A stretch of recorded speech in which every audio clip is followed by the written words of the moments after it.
Orang-orang yang simbolik fashionistik ini, itu orang-orang yang terhenti dengan simbol-simbolnya saja.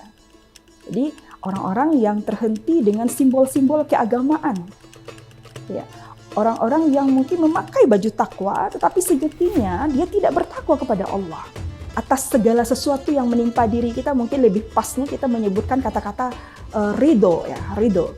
Karena kata-kata ikhlas itu biasanya diperuntukkan untuk, kata ulama, itu biasanya diperuntukkan untuk ibadah-ibadah yang diwajibkan oleh Allah dan disuruh oleh Allah.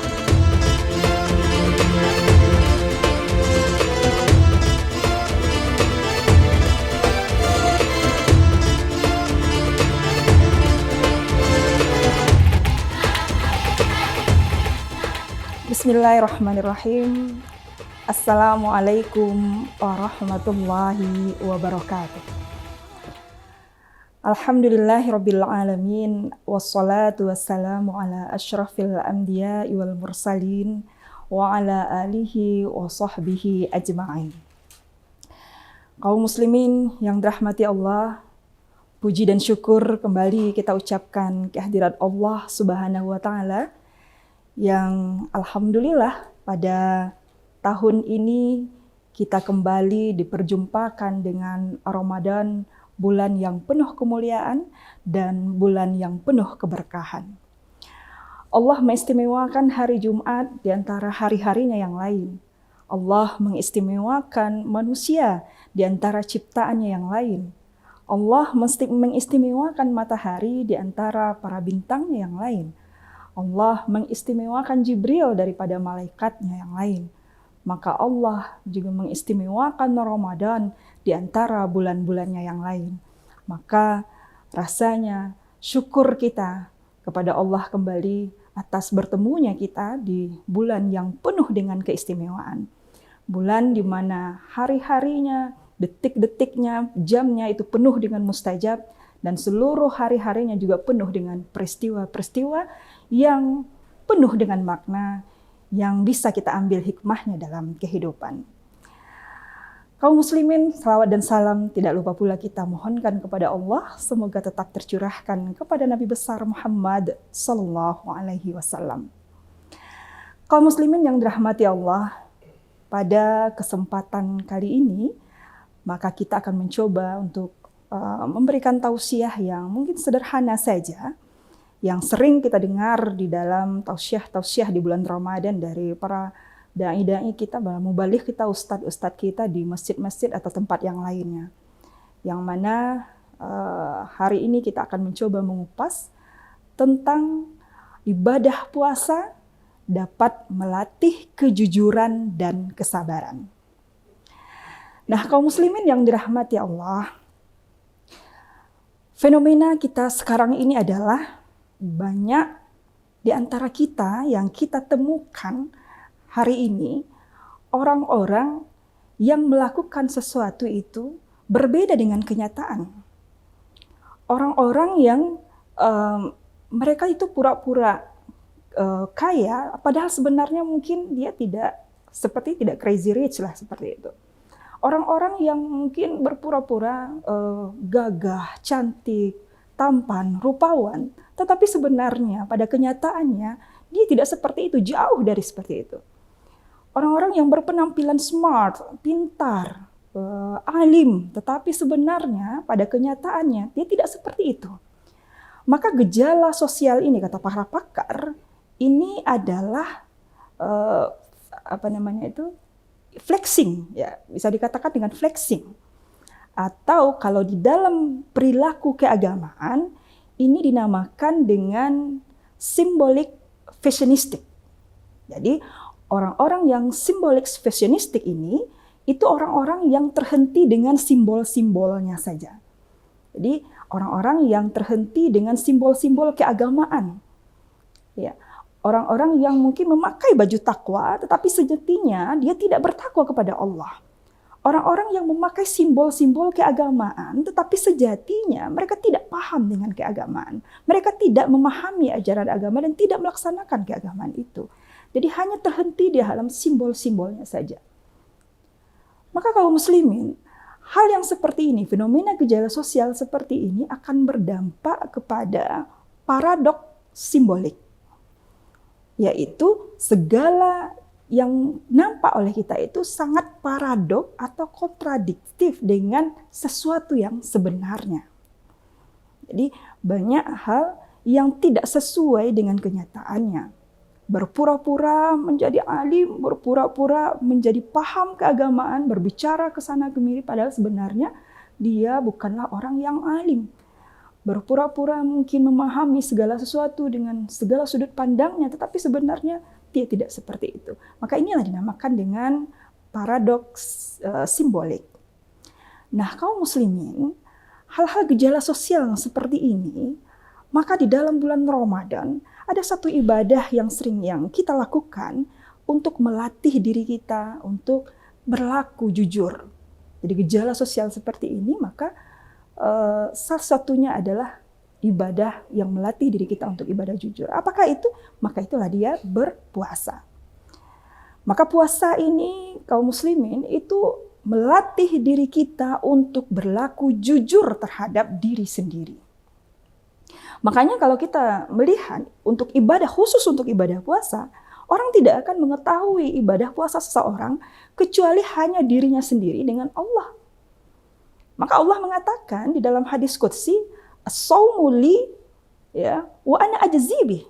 Maka puasa itu adalah hakku dan aku yang akan membalasinya.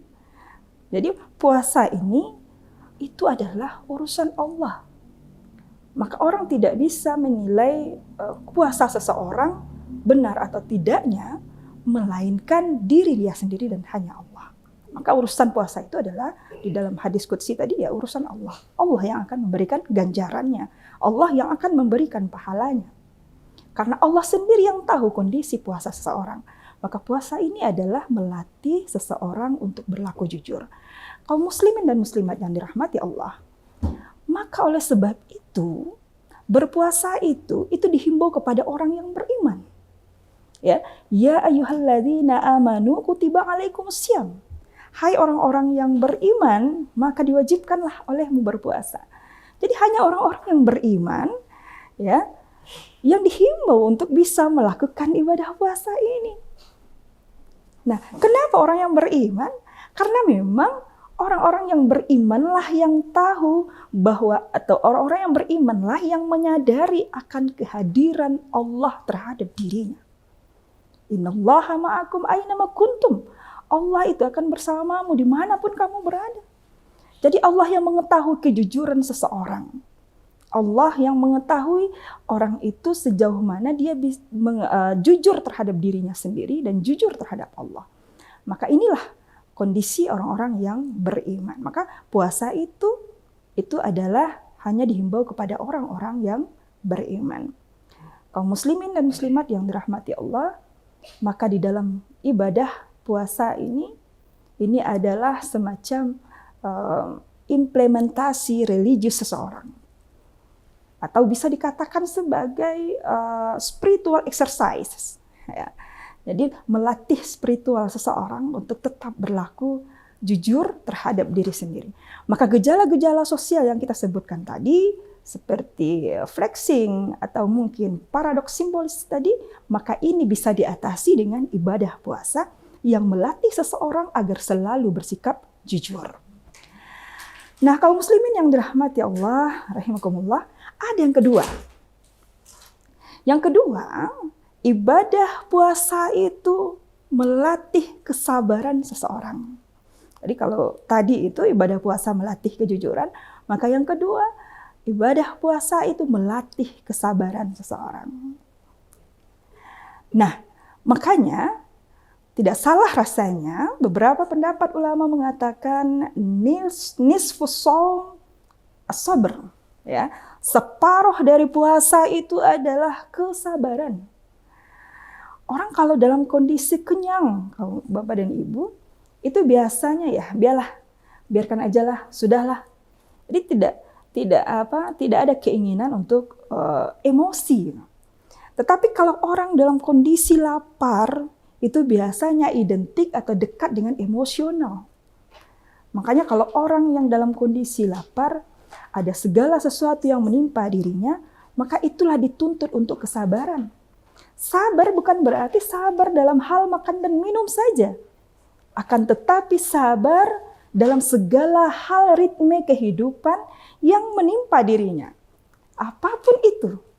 Jadi kesabaran ini juga dilatih, ya. Puasa itu juga melatih kesabaran seseorang.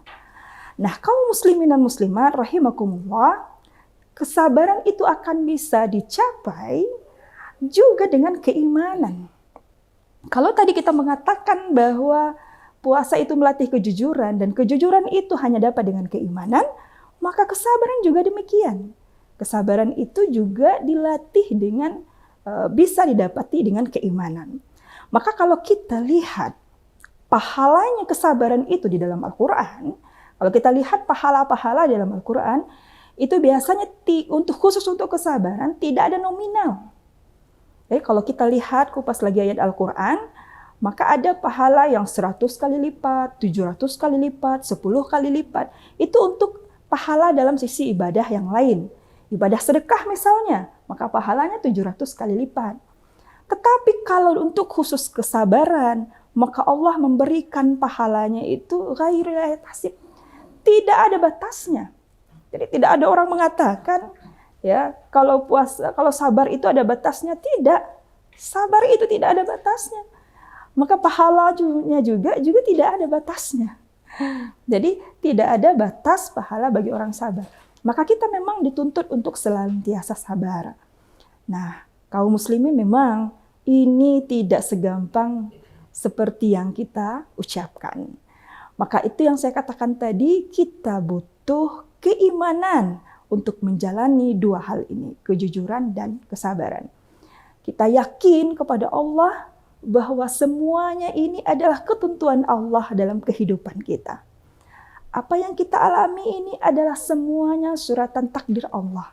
Maka itu akan meninggikan tingkat keyakinan kita kepada Allah, meninggikan tingkat keimanan kita kepada Allah Subhanahu wa taala. Nah, kaum muslimin, ada sebuah kisah, ya, seorang ayah, ya, yang diuji kesabarannya oleh Allah. Seorang ayah ini kemudian dia meninggal anaknya. Anak pertamanya meninggal. Maka ketika anak pertamanya meninggal, dia masih sabar, ya. Jadi dia masih redo. Jadi kalau kita atas segala sesuatu yang menimpa diri kita, mungkin lebih pasnya kita menyebutkan kata-kata ridho, ya, ridho. Karena kata-kata ikhlas itu biasanya diperuntukkan untuk, kata ulama, itu biasanya diperuntukkan untuk ibadah-ibadah yang diwajibkan oleh Allah atau yang disuruh oleh Allah. Jadi ibadah puasa, sholat itu menggunakan kata ikhlas. Tetapi ketika sesuatu yang menimpa diri kita, kehidupan kita, takdir kita, maka itu penggunaan kata-katanya adalah ridho. Maka ketika kita segala sesuatu yang ditimpakan ke diri kita, maka kita harus ridho. Maka kembali ke cerita tadi, seorang ayah yang diuji oleh Allah kesabarannya ketika anak pertamanya meninggal, maka dia ridho atas anaknya. Jadi sabar, masih sabar. Tidak lama kemudian, anaknya meninggal lagi yang kedua. Ketika anaknya yang kedua ini meninggal, maka seorang ayah tadi masih sabar. Ya, masih sabar, maka dia masih ridho terhadap apa yang Allah berikan atau Allah takdirkan kepadanya. Tapi tidak lama kemudian, Allah memberikan atau menimpakan lagi musibah kepadanya. Anak yang ketiganya juga meninggal. Maka tatkala musibah yang ketiga ini, anak yang ketiganya ini meninggal, maka ada terbersit dalam hati seorang ayah tadi seakan-akan tidak ridho dengan ketentuan yang Allah berikan. Jadi, andaikan menimpa diri kita juga mungkin seperti itu. Ketika anak pertama, anak kedua, kita masih sabar, kita masih ridho dengan ketentuan Allah. Tetapi ketika anak ketiga, itu seorang ayah tadi sudah mulai mempertanyakan kenapa ini takdir ini menimpa dirinya. Jadi seakan-akan tidak ridho. Maka melihat sikap ayahnya tadi, maka malam-malamnya seorang ayah ini bermimpi. Dia bermimpi, dalam mimpinya itu dia berdiri di tepi jurang neraka. Dia berdiri di tepi jurang neraka, Ketika dia berdiri di tepi jurang neraka, mau masuk ke dalam neraka, maka tangannya ditarik oleh dua orang anaknya, yang tadi anak pertama dan anak kedua. Tetapi ketika anaknya menarik tangan ayahnya keluar dari gerbang neraka itu, tidak bisa-bisa juga. Tidak bisa-bisa juga sampai anaknya berkata, "Wahai adik, andai saja adik kita ada di sini, kita bertiga, maka niscaya kita bisa mengangkat ayah ini keluar dari pintu neraka." Maka seketika itu mendengar kata anaknya itu, seorang ayah tersebut terbangun dari mimpinya, dan dari mimpi itu dia menyadari bahwa ternyata Allah mentakdirkan anaknya yang ketiga meninggal dunia, itu gunanya adalah untuk menyelamatkan dirinya dari api neraka rupanya. Maka kaum muslimin dan muslimat yang dirahmati Allah, kita tidak tahu ketentuan mana yang Allah sudah siapkan kepada kita. Jadi makanya kita yakinlah kepada Allah bahwa segala ketentuan yang Allah berikan itu adalah sesuatu yang terbaik terhadap diri kita. Nah, kaum muslimin dan muslimat yang dirahmati Allah, maka dua ini, kejujuran dan kesabaran ini, maka ibadah puasa itu bisa melatih kejujuran dan kesabaran.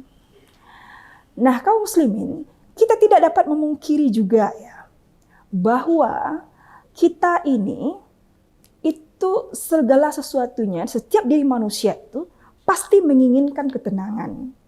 Setiap manusia itu pasti menginginkan kesenangan. Setiap manusia itu menginginkan kebahagiaan, menginginkan ketenangan batin dan ketenangan hidup. Tidak peduli dia miskin atau kaya, tidak peduli dia itu muda ataupun tua. Karena semua orang itu pada dasarnya tujuan kehidupannya itu adalah kebahagiaan. Maka semua orang itu berlomba-lomba untuk mencari kebahagiaan itu. Nah, namun kenyataannya sekarang adalah banyak di antara kita temukan orang-orang yang justru ya tidak bahagia, tidak merasa bahagia. Justru merasa tidak bahagia, dan justru mereka itu tidak merasa kekhawatiran yang berlebihan. Ya, itu kalau dalam istilah sosialnya itu dinamakan dengan quarter life crisis. Jadi ada semacam keraguan-raguan terhadap masa depannya. Takut tidak akan dapat jabatan, takut tidak akan mendapatkan rezeki, takut untuk tidak mendapatkan uang, takut untuk masa depan dan lain sebagainya. Padahal sebenarnya semuanya itu adalah sudah ada ketentuan dari Allah. Makanya memang dalam firman Allah itu mengatakan ya ala bizikrillah ya tatmainnul qulub. Jadi orang dengan mendapatkan ketenangan itu adalah dengan bersyukur atau mengingat kepada Allah. Kalau dalam konteks keagamaan, maka orang yang seperti ini adalah orang-orang yang kurang bersyukur atas segala yang diberikan oleh Allah. Yaitu hanya mengimpikan segala sesuatu yang belum dia dapatkan dan tidak mensyukuri apa yang sudah dia peroleh. Nah, kaum muslimin dan muslimat yang dirahmati Allah, maka segala sesuatunya ini pada ibadah Ramadan ini, semua ibadah puasa ini bisa melatih kejujuran kita, melatih kesabaran kita, yang intinya adalah bagaimana kita menguatkan keyakinan kita kepada Allah. Walaupun mungkin di dalam Al-Quran memang Allah itu memberikan ujian kepada kita tentang kekhawatiran dan ketakutan, tapi segala obatnya itu adalah kembali lagi itu adalah ketentuan Allah. Kita bisa mengobatinya itu dengan kekuatan keimanan dan ketakwaan kepada Allah. Nah, kaum muslimin, mungkin itu saja yang bisa kami sampaikan pada kesempatan yang penuh bahagia ini, penuh berkah ini. Mudah-mudahan kita bisa mengimplementasikan ibadah puasa dalam Ramadan ini di dalam kehidupan kita sehari-hari dan menjadilah pribadi yang jujur dan sabar. Terima kasih. Wassalamualaikum warahmatullahi wabarakatuh.